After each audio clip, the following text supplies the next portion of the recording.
Safety on the airfield.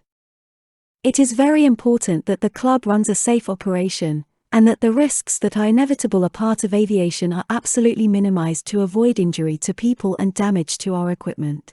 Safety on the airfield is everyone's responsibility. Be vigilant, follow the rules, and if you see something that doesn't look right, or you think might pose a risk, then tell someone.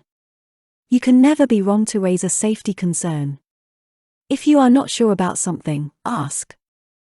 An active airfield is a complex environment with lots of different things going on at the same time, so to remain safe it is important to constantly be aware of your surroundings. Most of the time most people walk around looking at the ground. After all, that's the best way to avoid tripping over things, but on an airfield some of the hazards are up in the air, so it is important to look up as well. The airfield is set up each day according to the wind direction and strength, and this will be explained in the briefing. Landing gliders will usually follow an agreed circuit, so you will know where gliders are most likely to be approaching from. Aircraft can land in any direction, so although you need to keep a good lookout in the circuit direction, it is important to scan the whole sky as well. This is true when you are walking across the airfield or driving an airfield vehicle. If you notice that there is an aircraft approaching to land near you, it is usually best to stay where you are and let the pilot choose an appropriate landing area. If you are towing a glider, or holding the wing at launch point, put the wing down so the approaching pilot can see that you are not going to move. If you see anything that might be a risk to a glider or person, shout stop loudly and raise both arms. If you hear someone shout stop, then stop what you are doing and check what they are concerned about. Often this is a false alarm, but you can never be wrong to shout stop. Always be mindful of where the cable is, and take care not to get near it, especially when a launch or retrieve is taking place. Daily inspection. Parachutes and batteries must be fetched for each glider before you start the DI. Never put parachutes on the ground or allow them to get wet. If you find a parachute that has got wet, it must go for repacking. Every morning the gliders will have a daily inspection, or DI, when all of the controls, instruments and the airframe are checked for any defects. The person doing this must be suitably qualified and signed off to do it, but if you are not qualified you can assist them as parts of the DI need 2 people. You must not interrupt someone carrying out a DI. If someone is interrupted they should start that section of the DI again. Part of the daily inspection is a positive control check. The purpose of this is to check that the control surfaces are properly connected to the controls in the cockpit. This is carried out at the end of the daily inspection, and again before the first flight of the day. It takes 2 people to do this, one operating the controls in the cockpit, the other providing a moderate resistance to the control surface. The person operating the controls in the cockpit should call out in which direction they are moving the controls, and the person resisting the controls should confirm verbally that the control is moving in the right direction. If resistance is felt by both people, in both directions, the positive control check is successful. It is usual to go round the aircraft anticlockwise, so starting with left aileron and air brake, then the rudder and elevator, and then the right air brake and aileron. Be careful with the air brake that you don't get your fingers trapped when it closes. Take care with the control surfaces. It is best to place your palms on both sides of the control surface you are checking and never use a significant degree of force when doing positive control checks. Towing out. Towing a glider takes 3 people. 1 person drives the Vitara.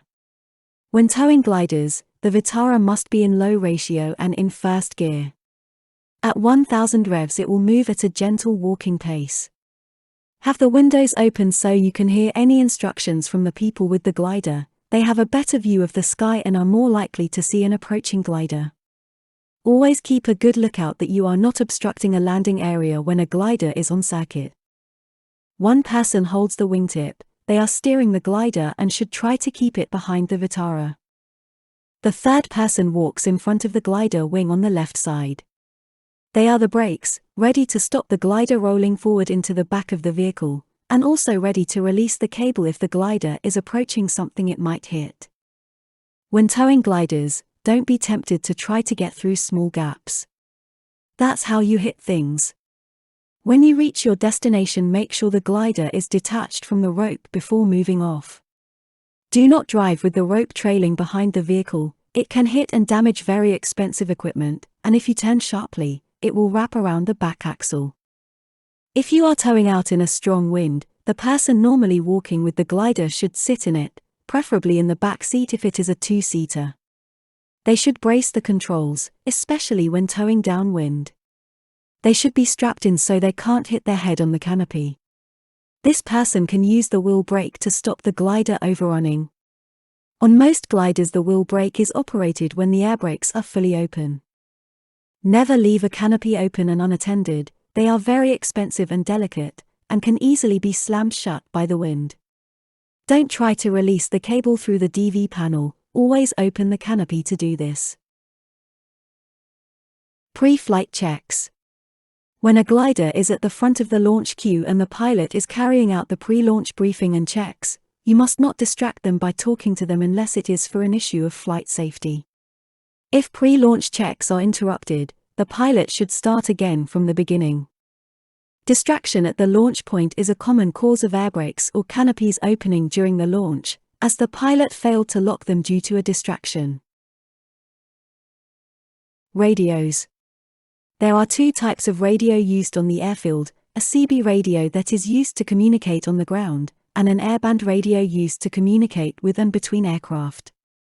The CB radio relays the audio launch signal, so if you hear a slow beep from the radio, it means a launch is taking place. The airband radio is set to the airfield frequency of 123.815.